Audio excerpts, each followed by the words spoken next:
Hola, ¿qué tal? Muy buenos días. Mi nombre es Carlos Ramírez y soy bibliotecario del Centro Cultural Pedro López Elías. El día de hoy vamos a comenzar con este curso de capacitación llamado Letras Móviles por Amor a la Lectura. En este primer video vamos a tratar sobre el módulo 1, que es Conceptos básicos sobre el libro y las bibliotecas. El objetivo de este primer módulo es explicar los conceptos básicos para conocer el universo del libro y las bibliotecas, así como los nuevos desafíos a los que se enfrenta el bibliotecario ante las nuevas necesidades de información.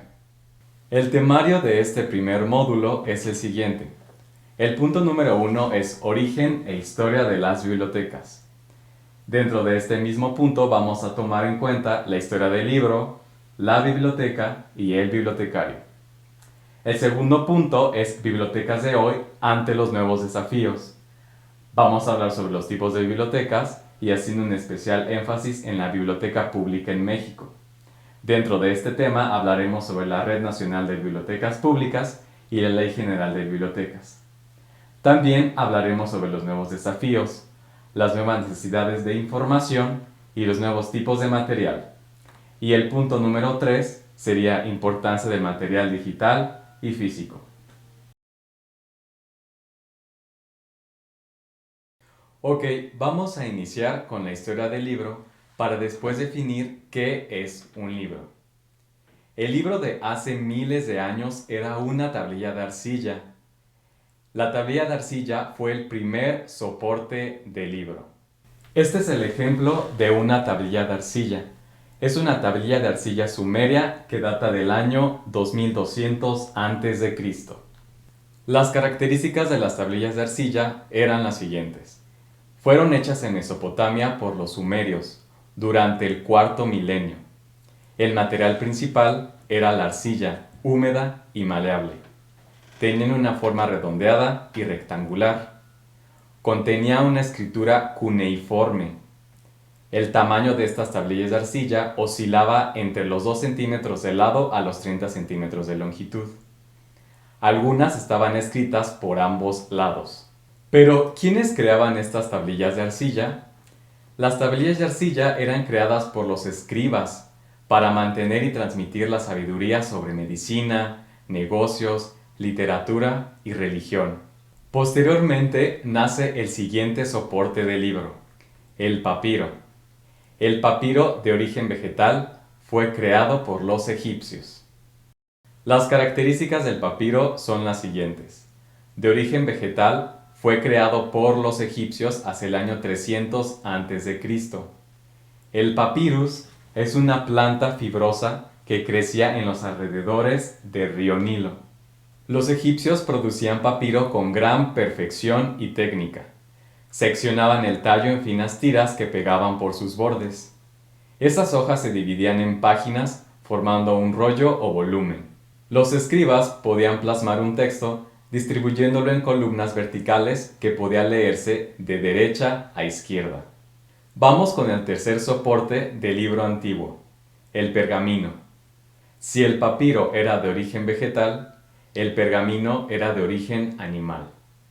Sus características son las siguientes.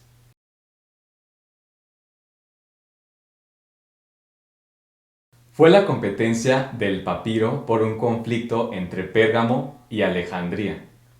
Alejandría ponía dificultades en el suministro de papiro a Pérgamo, por lo que esta ciudad decidió crear su propio soporte hacia el siglo II a.C., poniéndole el nombre en honor a la ciudad que lo creó, Pergamino. Está hecho con pieles de animales, ternera, que también es llamado como vitela, de cabra, oveja o carnero, de vaca y de cerdo. Las pieles se depilaban y maceraban con agua de cal y se pulían con piedra pómez hasta que quedaban lisas. Se obtenía así un soporte más flexible y regular que el papiro. Además permitía ser escrito por ambos lados. El siguiente soporte fue creado para quedarse: el papel.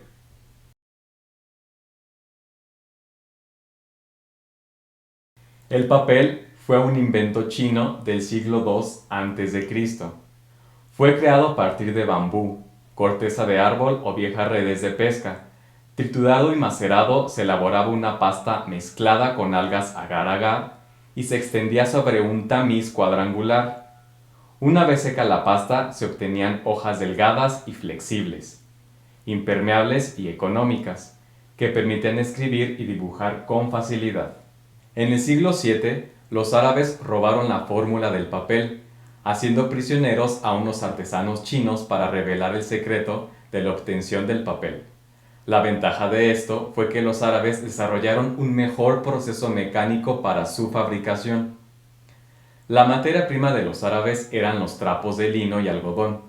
Cortándole en tiras, se dejaban pudrir en tinas grandes con agua hasta que se formaba una especie de pulpa. Posteriormente, se introducía una bandeja de madera con hilos de latón que dejaba escurrir el agua y retenía la pulpa. Las hojas se dejaban secar en tendederos y después se apilaban unas con otras. A mediados del siglo XII ya se fabricaba en Játiva, España. Para el siglo XV el papel ya se producía en toda Europa y esto aumentó una gran expansión. En México se empezó a fabricar hacia 1575 y en las colonias inglesas de América del Norte a finales del siglo XVII.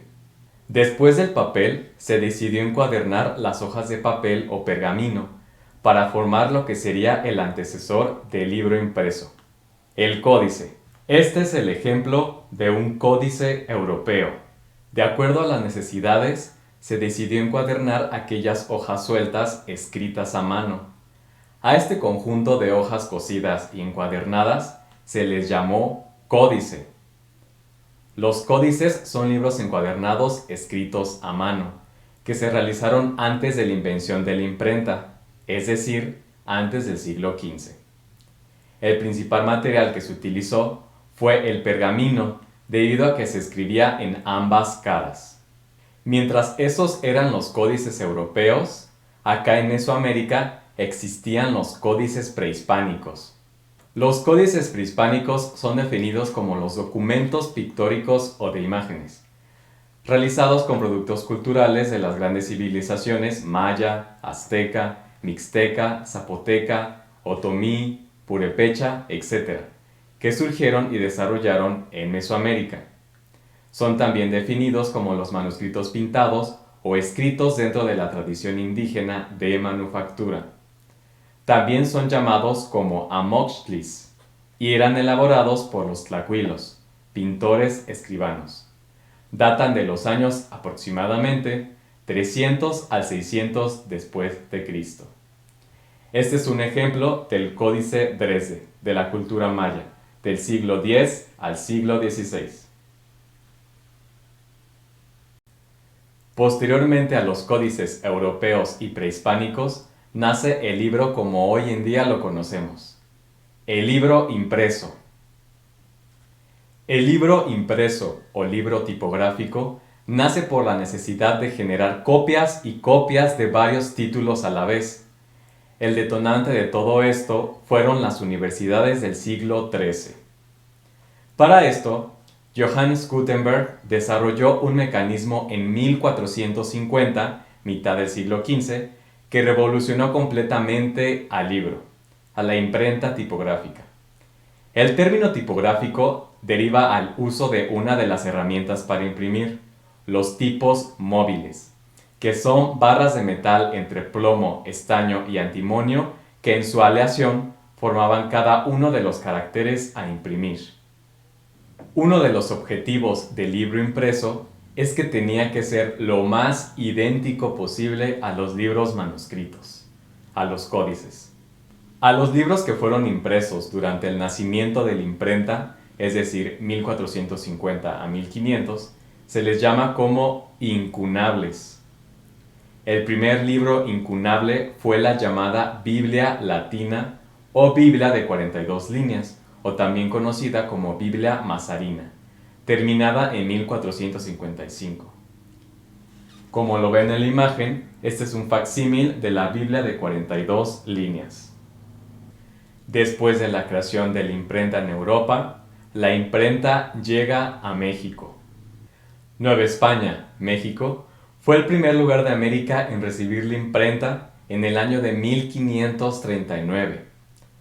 Gracias a la iniciativa del obispo Fray Juan de Zumárraga y del virrey don Antonio de Mendoza, se ordenó trasladar una prensa desde España.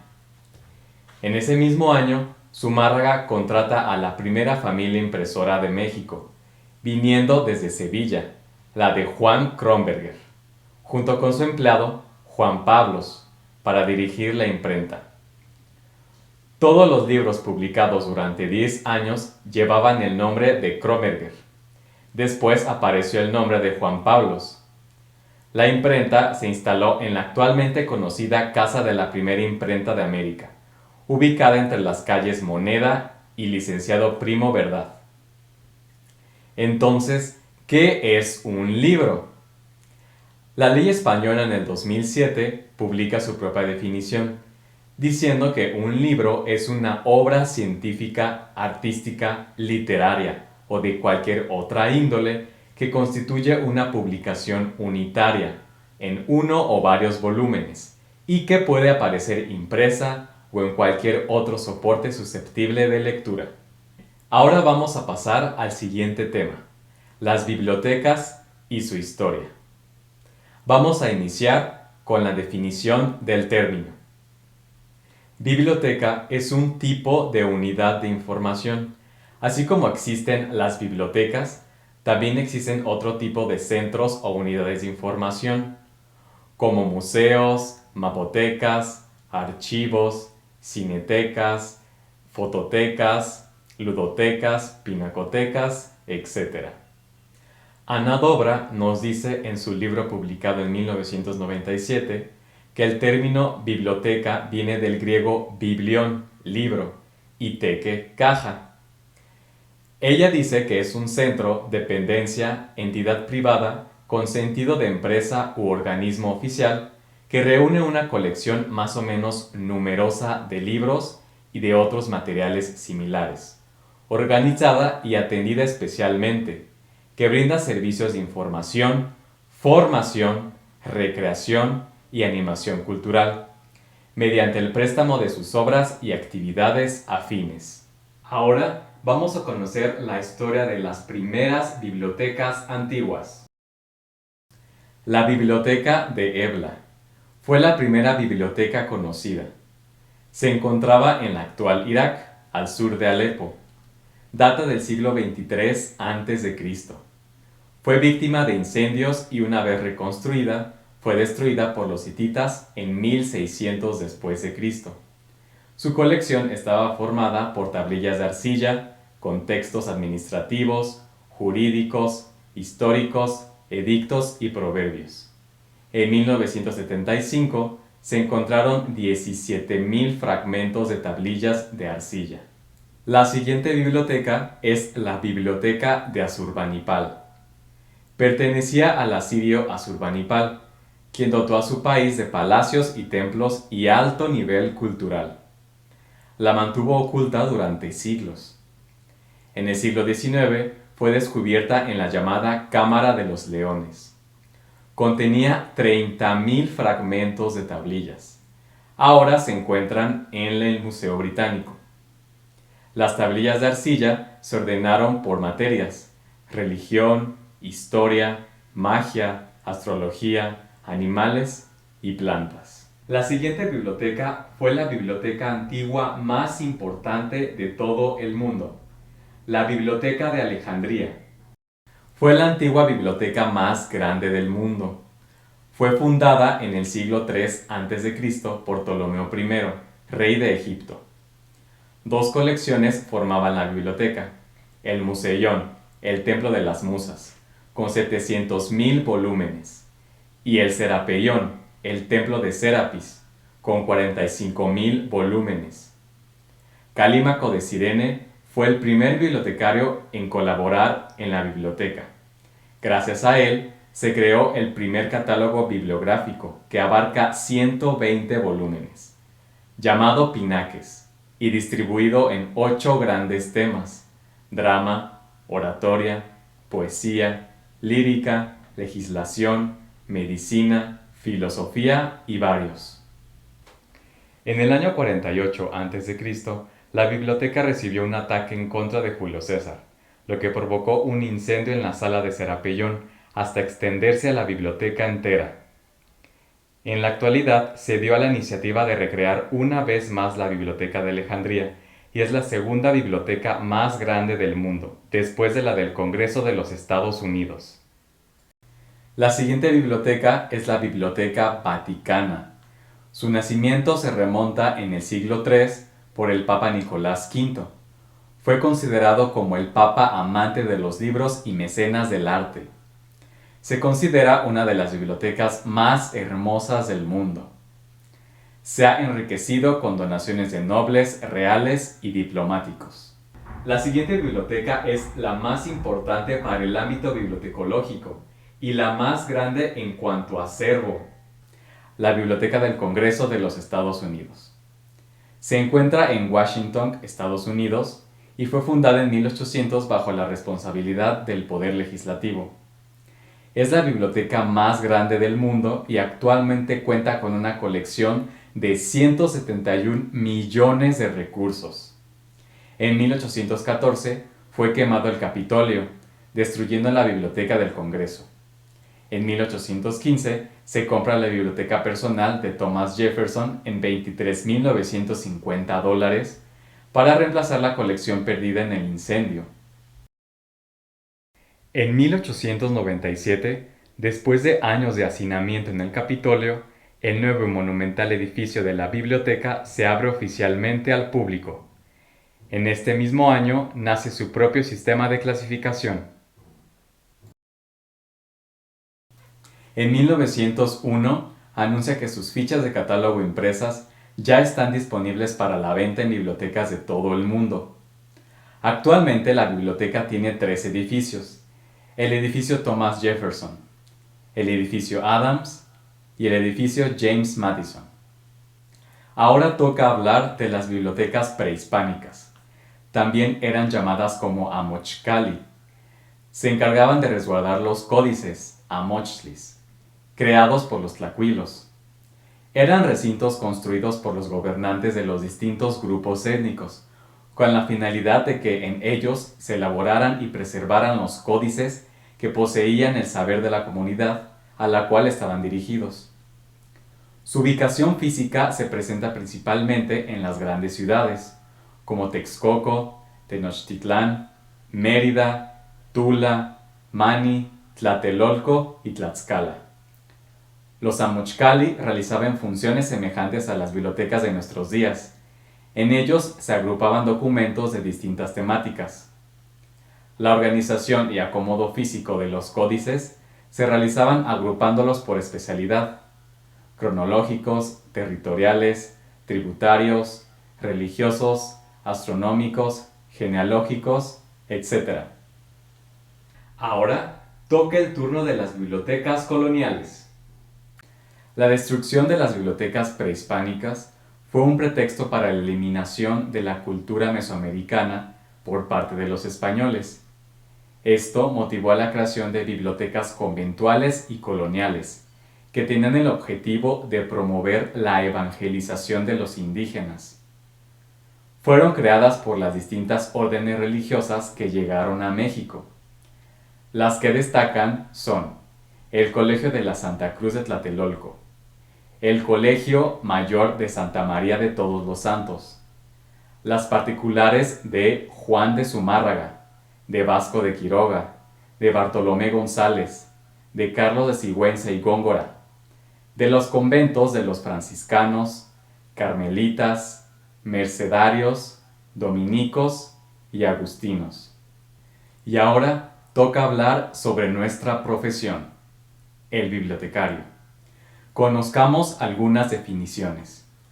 Para Borrás Perello, es el profesional que tiene a su cargo la formación, el cuidado, la ordenación y el servicio de una biblioteca.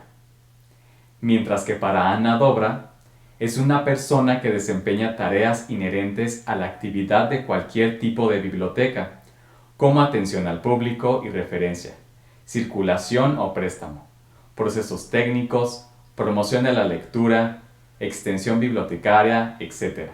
O que está al frente de la labor principal o de la organización de los servicios de una biblioteca, o bien que ejerce su dirección.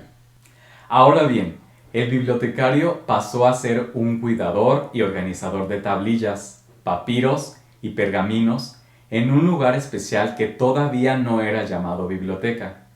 Fue un erudito y creador de manuscritos o códices, copista, librero y bibliófilo, acumulador de libros raros, también conservador y restaurador, pedagogo, informador o como se le apoda hoy en día, infotecario.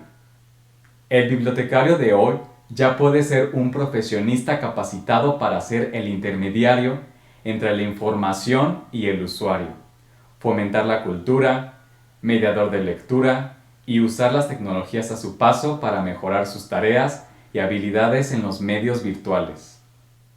El siguiente punto de este primer módulo es bibliotecas de hoy ante los nuevos desafíos. Vamos a iniciar con tipos de bibliotecas. Según la IFLA, la clasificación de las bibliotecas es la siguiente.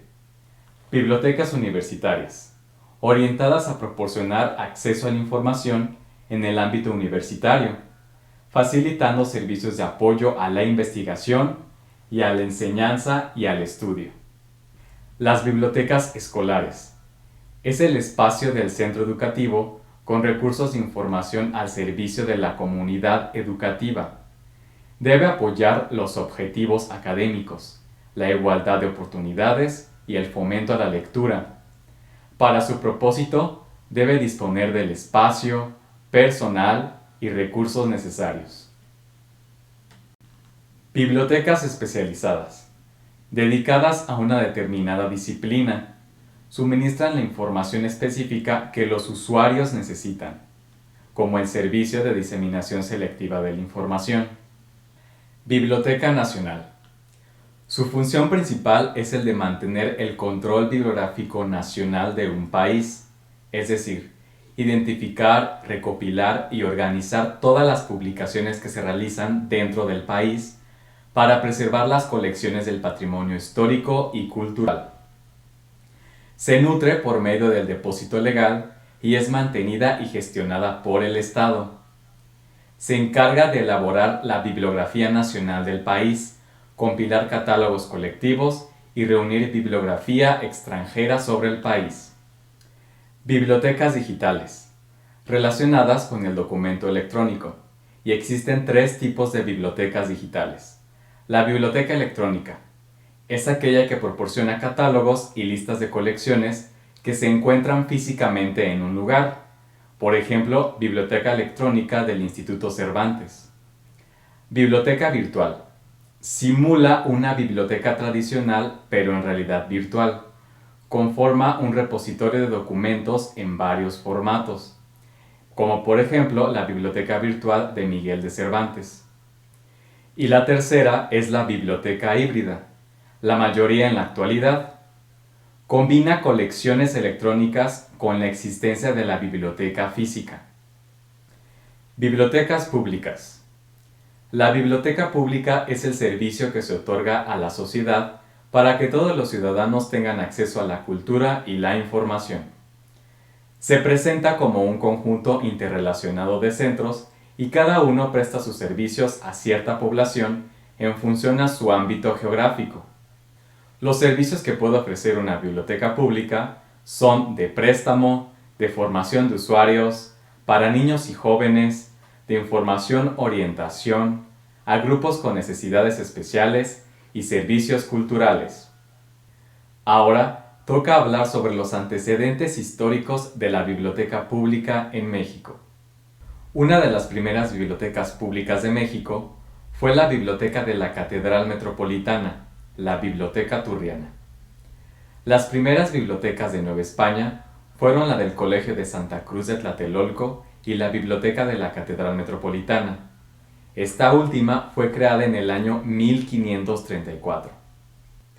Más tarde, llamada Biblioteca Turriana, en honor a sus fundadores, Luis Antonio Torres y Cayetano Antonio Torres. Fue la primera biblioteca en ofrecer el servicio de consulta pública. La siguiente biblioteca es la Biblioteca Palafoxiana.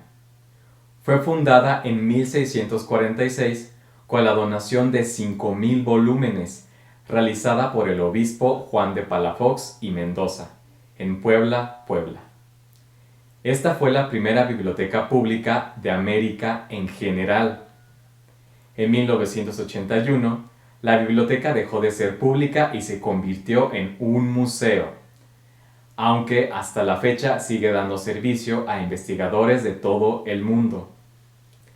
En 1981, la biblioteca dejó de ser pública y se convirtió en museo, aunque hasta la fecha sigue dando servicio a investigadores de todo el mundo. En el 2005, la biblioteca fue registrada por la UNESCO como Memoria del Mundo, hecho que la convierte en un tesoro universal. Ahora hablemos de la Red Nacional de Bibliotecas Públicas. La Dirección General de Bibliotecas, DGB, forma parte de la Secretaría de Cultura y tiene bajo su responsabilidad planear, organizar y coordinar las actividades que favorecen la integración y funcionamiento de la Red Nacional de Bibliotecas Públicas. En otras palabras, la Secretaría de Cultura tiene a su cargo la Dirección General de Bibliotecas Públicas, DGB, y esta, a su vez, coordina la Red Nacional de Bibliotecas Públicas. La Red Nacional opera actualmente a 7.413 bibliotecas públicas, que se encuentran establecidas en 2.282 municipios, y proporciona servicios bibliotecarios gratuitos a más de 30 millones de usuarios anualmente. El gobierno federal, a través de la DGB, emite la normatividad técnica para el funcionamiento de las bibliotecas y proporciona el acervo catalogado y clasificado a la mayoría de las coordinaciones estatales. Ahora toca hablar de los nuevos desafíos a los que nosotros como bibliotecarios nos podemos enfrentar. A. Incorporación de los avances tecnológicos, es decir, hacer uso de las tecnologías de la información y de la comunicación. B. Regionalización, es decir, ofrecer servicios a las comunidades que se encuentran en nuestros alrededores de nuestras bibliotecas. C. Constitución de redes, como la Red Nacional de Bibliotecas Públicas. D. Trabajo conjunto con instituciones educativo-culturales, como escuelas o centros culturales. E. Especialización de los bibliotecarios. Uno de los desafíos a los que se puede enfrentar el bibliotecario son las nuevas necesidades de información. A palabras de Patricia Hernández Salazar, una necesidad de información es una condición en la cual un sujeto requiere cierta información para lograr un propósito de uso genuino. En el siguiente ejemplo, podemos ver a un niño que llega a una biblioteca con una necesidad de información. El niño pregunta a la bibliotecaria: ¿tiene libros de youtubers? El propósito del bibliotecario es contestarle esa duda informativa y orientarlo a que satisfaga su necesidad. Lo que la bibliotecaria va a responder: claro, te guío al pasillo en donde se encuentra. Y así es como nuestros usuarios van a estar satisfechos. Otro tipo de desafíos a los que se puede enfrentar el bibliotecario son los nuevos tipos de materiales o recursos de información. Los comunes son el libro impreso, el folleto, publicaciones periódicas como revistas, diarios, periódicos, etc., los manuscritos, materiales cartográficos, mapas, globos terráqueos, etc., los materiales gráficos como las fotografías, la música impresa, grabaciones sonoras, películas, videos y microformas. Pero los nuevos tipos de materiales actuales son el libro en formato electrónico, ebook o libro digital, en formato EPUB, PDF o MOVI. Los catálogos en línea, bases de datos, buscadores web como Google, Bing, Yahoo, etc. las bibliotecas digitales, los repositorios digitales, artículos electrónicos y redes sociales como Facebook, Instagram, YouTube, TikTok, Gmail, etc. El tercer y último punto de este primer módulo es la importancia del material digital y físico. La importancia depende del tipo de biblioteca y del tipo de comunidad de usuarios. En este caso, para una biblioteca pública, los tipos de usuarios que asisten es público en general, pero hay que tomar en cuenta a los usuarios con discapacidad visual y auditiva. Por lo tanto, los usuarios invidentes deben utilizar material impreso en braille, computadoras lectoras de braille que les permite escuchar a los invidentes la lectura, y archivos de audio. Mientras que para nuestros usuarios investigadores, docentes y estudiantes, ellos van a utilizar fuentes primarias impresas, libros antiguos y libros contemporáneos, artículos científicos, bases de datos y libros electrónicos. En cada módulo les dejaremos una pequeña actividad a desarrollar. Para este primer módulo, la actividad será un ensayo de media cuartilla sobre la situación actual de su biblioteca y si consideras que se puede adaptar a los nuevos cambios, como tecnológicos, ambientales, sociales, etc. A continuación, les vamos a proporcionar algunas preguntas guía, para que al momento de responderlas se puedan apoyar en realizar su ensayo. ¿Qué tipo de recursos tiene tu biblioteca? ¿Cuántos recursos tiene tu biblioteca en general? ¿Qué deficiencias encuentras en el acervo de tu biblioteca? ¿Qué deficiencias encuentras al momento de impartir servicios? ¿Cómo podrías mejorar estas deficiencias? ¿De qué manera te involucrarías a la nueva normalidad? Recuerden que la fecha máxima para entregar la actividad de este primer módulo es el lunes 6 de septiembre antes de las 12 de la tarde. También recuerden que el miércoles 1 de septiembre tendremos una sesión de dudas a las 10 a.m. Mi nombre es Carlos y nos vemos en el siguiente tema.